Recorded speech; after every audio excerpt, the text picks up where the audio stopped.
The goal of considering impermanence is not to have us huddle in a corner afraid of our impending death. Rather, it's to realize that all that we have, including our entire self, is ephemeral. It won't last. This leads us to wonder what will last. Instead of being paralyzed in fear, in fruitless worry, our time is better spent working on those things that we do take with us when we die, like our karma, like any merit that we may have accumulated through our good efforts, and our potential awareness, hopefully a growing awareness of the true nature of the mind. These are treasures that survive the death of the body and the inevitable abandonment of the self.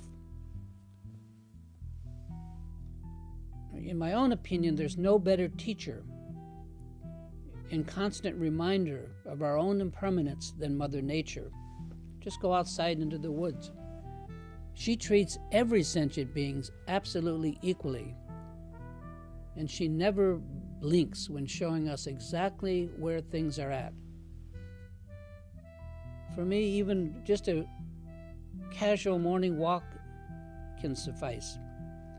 It might be as simple as a country road filled with night crawlers, worms, that are struggling to get across the tarmac before the rising sun, fries them to a crisp. Or the huge, slowly fluttering Luna moth seeking refuge in a tree in the branches when a passing bird just swoops down and eats them up. Anyway, the list of these kind of natural events is endless. Most living creatures, beings, struggle to avoid being eaten. They're terrified, while at the same time struggling to find some other critter to eat. So anyway, in nature, the writing's on the wall, my friends. All we have to do is read it. Nature is indeed a harsh mistress. And impermanence informs us, tells us that our fear of death, that to fear death, which I think a lot of us do, is only adding insult to the perceived injury of death itself. I'm reminded of a great film by director Arthur Penn called Mickey 1. And what it is a Kafka-esque study of paranoia, where the protagonist, played by Warren Beatty, has to choose between, as he puts it, the crush out or the fade out. I'd put it differently. I'd say that we can masochistically wait until the forces of time, of age, drag us to our eventual fate. Or we can stand up and look fate dead in the eye. We can choose to go and meet our Maker. We can get through some of this dying stuff now, not save it all in a lump that we're going to have to take at the very end of life. So I favor the second option over being dragged kicking and screaming to the end of my life. I'd rather learn to become increasingly aware of the nature of the mind, and this includes the nature of death. A whiff of impermanence, as I like to say, is the smelling salts of the Dharma. It is one of those 4 reminders or thoughts capable of waking us from our tendency just to snooze our lives away. We all know that a close brush with death sobers up even the most jaded of us kind of quickly.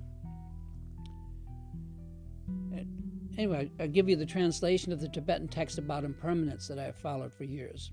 And it's just what we've been saying. It says, it's a second thought. Second, This world and all its inhabitants are impermanent. In particular, the life of each being is like a water bubble. It's uncertain when I will die, when I will become a corpse. As it is only the Dharma that can help me at that time, I must practice now and with diligence. Anyway, impermanence is certainly something that we all consider. The next of the four thoughts, the third thought, is the concept of karma. And the Tibetan text that I've used for the third of the four thoughts translates to something like this. It says, third, at our death there's no freedom. Karma will just take its course. As I create my own karma, I should therefore abandon all unwholesome action, whatever we could agree that is. With this in mind, I should observe my mind stream carefully each day. Now, karma's been a buzzword for decades, and it's gradually worked itself into the popular idiom. What we mean by karma, I'm sure, varies widely, but the basic idea is that for every action, there's a reaction. Something happens. For every statement, every move we make, we get a response. And there is such a thing as good and bad karma. Although what we worry about or call bad karma may not really take its toll like we think. For instance, that the 10 Commandments, in the Bible, are definitely karma producing if we violate them. We're going to reap some karma if we break the 10 Commandments. But habitual micro karma, which we'll discuss here, appears to be even more overwhelming for us in the long run. Of course, actions like killing and stealing create what we would agree is bad karma. But what really seems to add up, and the Buddhists support this in their text, is the gradual accumulation of low-level karma due to our own thought processes. I'll just give you just a brief example that we probably all recognize, and we do this all day, every day, or I do a lot of it. You might say something, let's say we talk, and you might say something accidentally or on purpose.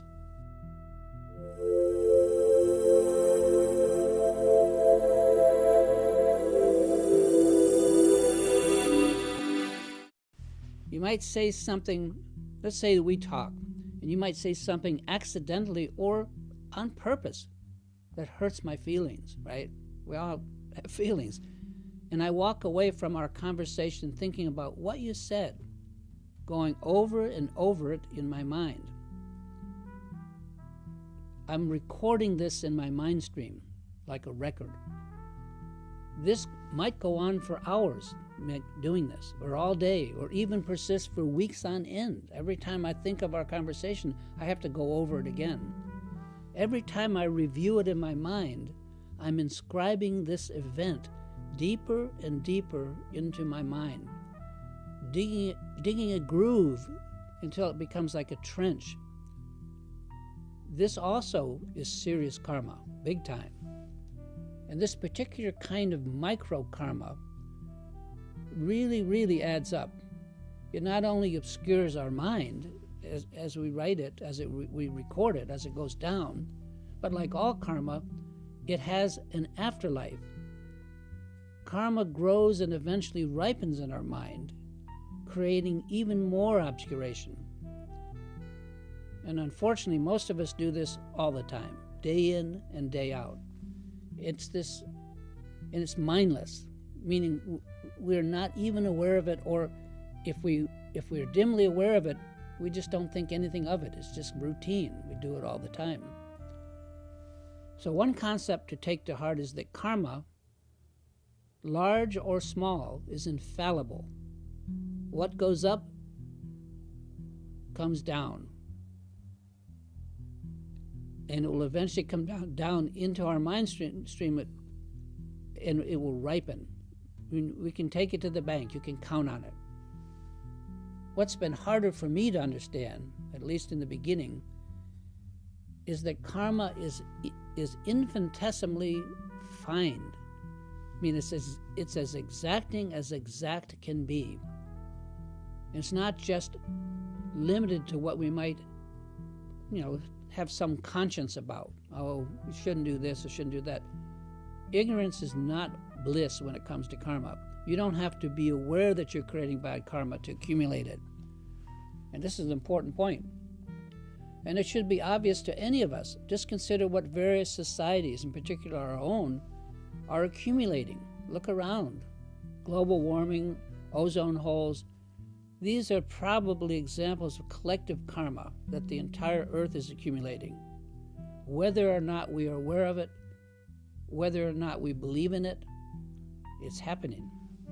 So my point is that karma does not depend on our ability to distinguish right from wrong. It's way finer and more insidious and subtle than that. Karma goes beyond ourselves, beyond the self. Nothing to do about ourself.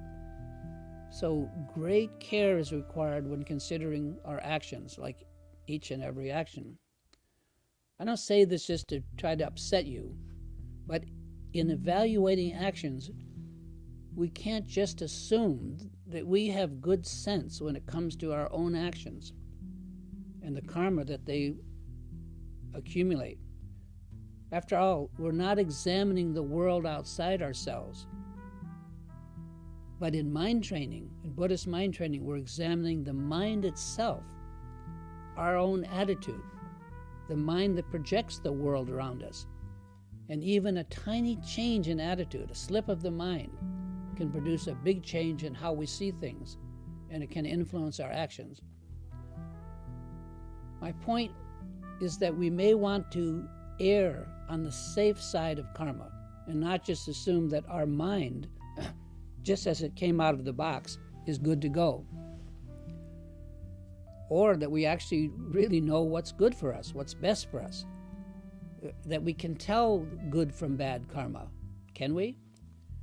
We might be walking on a high wire karmic tightrope, hundreds of feet in the air and not even know it. Anyway, that's how vulnerable I believe we are in this area of accumulating karma.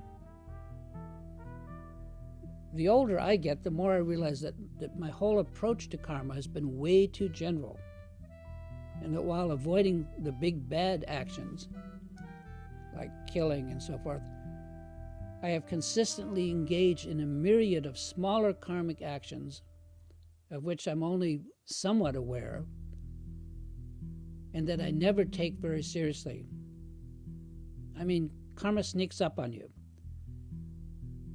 And while I don't want to become a mind Nazi to my own life by second-guessing my every last decision, I do intend to clean up my actions. I work on it and stop laying waste to my own potential clarity through micro-karmic accumulations, these endlessly accumulating the process of all of our likes and dislikes. I'm reminded of a phrase from the poet and esotericist Aleister Crowley. And he has a phrase, he says, to snatch at a gnat and swallow a camel. Now, in this analogy, I have to kind of reverse this phrase to something like, I'll paraphrase it. While watching carefully to avoid the big karmic mistakes like killing and stealing, I habitually and often consciously accumulate and record a literal avalanche of microkarma, my every passing like and dislike. So it's possible to stop recording all this microkarma. There are Buddhist techniques that do this, but it would take some serious mind training, and I'm not about to detail it here. Just suffice it to say that it would involve relaxing the mind and learning to drop the obsessive thoughts or just at least see through them. The idea is that if you don't record the karma does not accumulate. So instead of having a bad thought about someone, for days or months, we recognize that we're only hurting ourselves when we drop it. Less karma accumulation means less obscuration of our mind, and less obscuration obviously means greater clarity. And it's just that simple, but it's a lot easier to say this than to actually do it. So in this short blog, or discussion here, I've only scratched the surface of the topic. The bottom line is that it would help if we could become more aware of what we're doing in each and every action.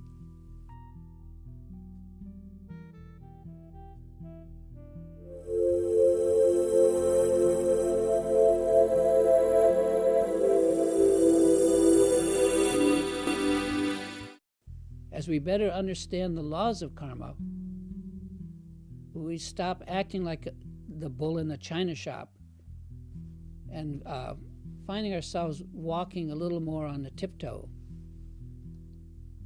I'm reminded of the cliche that's often used to explain chaos theory, modern astrophysics, and that is an image of a butterfly flapping its wings in Brazil that somehow sets off a tornado in Texas.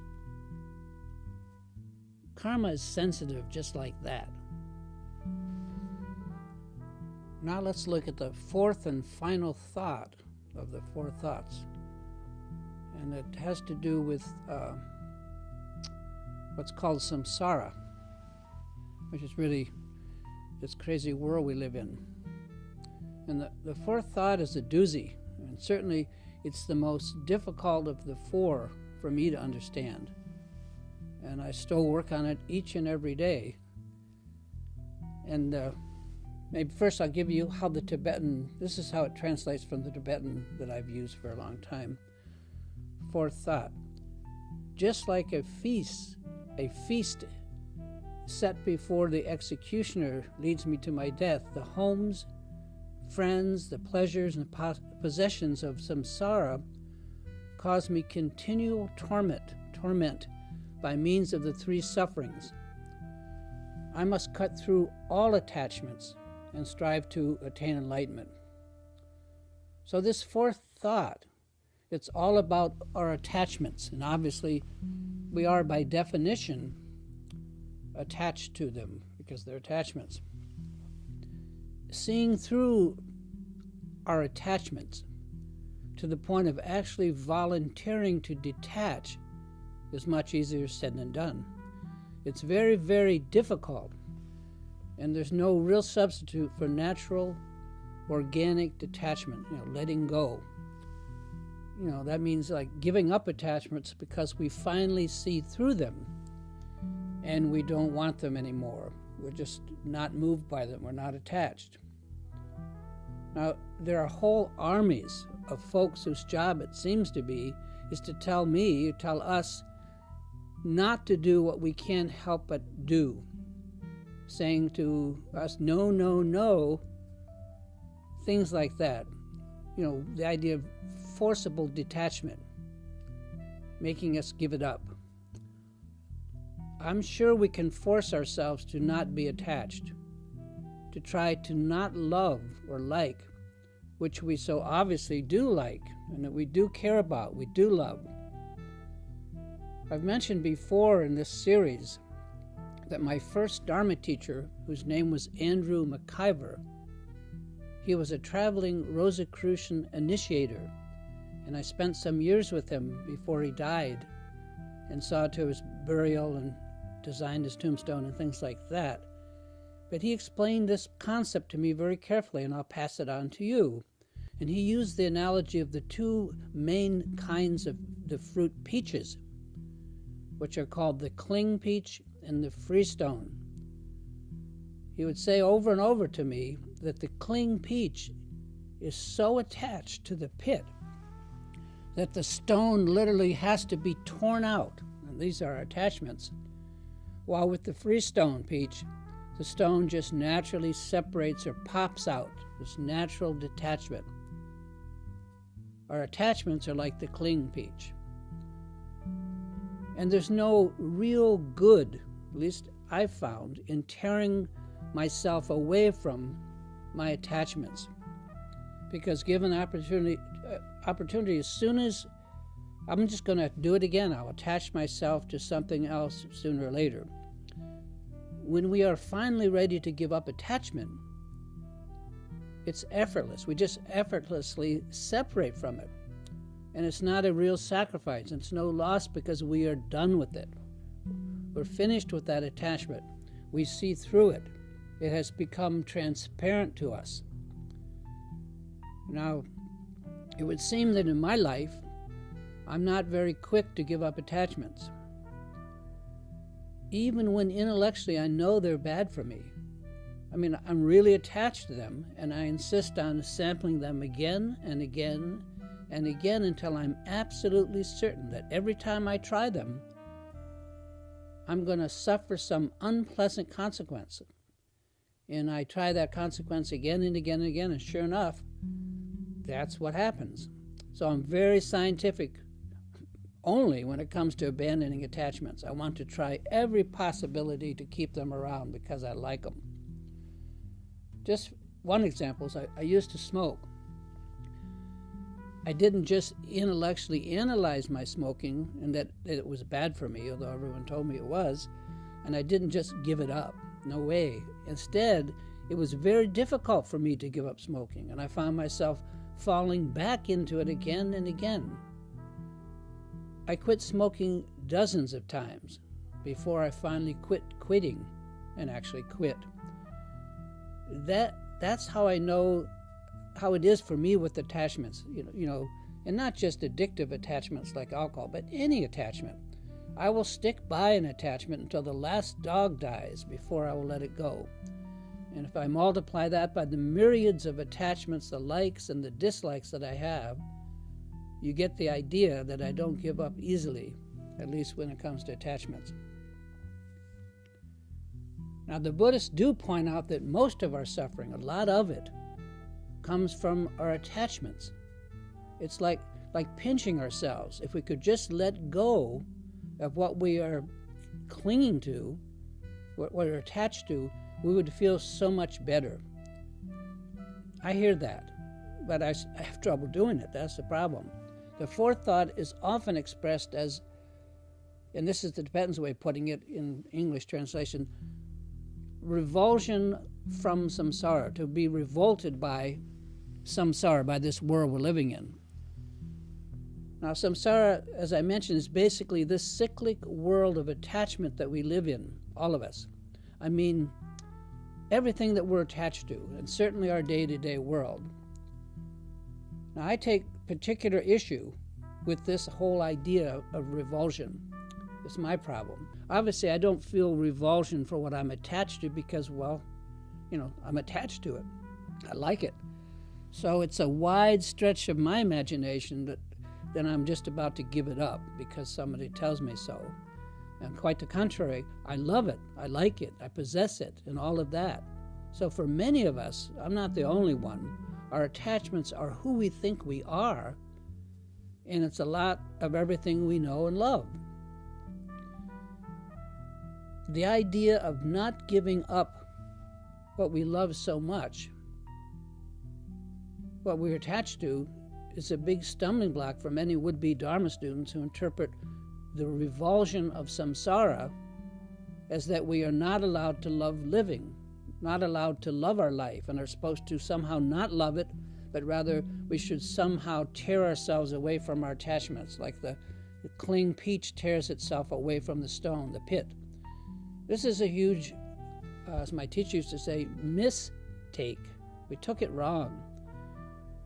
The problem is that most of us have never given up hardly any attachment in a natural way, organically, effortlessly. So we don't have the experience of letting go of what we see as no longer necessary. We have little idea that our life could feel better if we just relax and let some of these attachments go. We you know, that there is such a thing as life beyond attachment. And that's what a lot of this teaching is all about.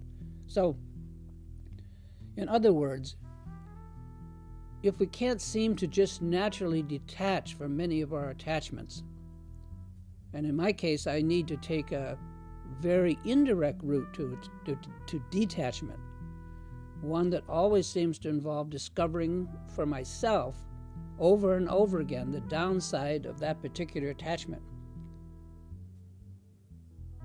And since for many of us, our life is pretty much all about ourself and our attachments to the self and all of its attachments, there's not a lot of wiggle room in the beginning trying to get out of this. There are no gaps in our clinging. We're pretty much stuck on ourselves. We're definitely attached. So, for those of us in this state who are heavily attached, we must take a more indirect, or we can, roundabout route to detachment. It seems that I'm not just about to tear myself away from my dear attachments. Anyway, I don't seem to do it. So don't try to convince me to give them up, because I just won't do it, especially if you lecture me. After all, I love this life as best I can, when it's good, and living it, and that includes almost all of my attachments. So in other words, I don't naturally seem to just give up my attachments. Rather, it's just exactly the opposite. The more I'm told they're not good for me, the tighter I seem to cling to make sure I don't throw the baby out with the bathwater, and so it goes. For those of you who might be like me, those who are really attached, we're going to have to suffer, as Shakespeare puts it, the slings and arrows of outrageous fortune, or the slings and arrows of our attachment. And eventually, we will discover and have to acknowledge the undependability of this samsaric cyclic existence, but we'll do it a bit at a time. Our attachments may let us down slowly, but they're going to let us down. Eventually, we will figure it out. But eventually, for me, it seems to be a long time. I was always certain that I could make my kind of Rube Goldberg life, something that I cobbled together, somehow make that work. I thought that others can't do it. They might not be able to do it, but I'm definitely smarter. I'm smart enough to game this system and to finally get all of my ducks in a row. You can't do it. You may not be able to do it, but I can, and I will. Anyway, that was my thought. Well, that thought didn't amount to much. It's obvious to me now that I won't, nor will you, ever game the system. We can't do it, because this ephemeral life we live is simply not built to last. We should know that by now. But thanks to the whole concept of impermanence, it's going to eventually fail, each of us. The best I can do is learn to fail as successfully as I can. I will never game the system, because it's rigged from the start. I mean, that's what impermanence is all about. It's impermanent. Now, how long it has taken me to figure this out is a measure of how foolish I am. Putting all of my eggs in the one basket of myself and all of its attachments. Those attachments will ultimately fail and certainly they're going to become detached when we die. Think about it. We will give up each and every attachment before we are done here. The moment we figure this out, really figure it out, is the moment that we naturally and voluntarily begin to detach. Life becomes for us more like the freestone peach. We stop caring about our attachments. For sure, we're going to do this at the moment of death. Of that, there's no doubt whatsoever. We can't take ourself and our attachments with us when we go. However, we each have the choice to start detaching early on and have a better life for that.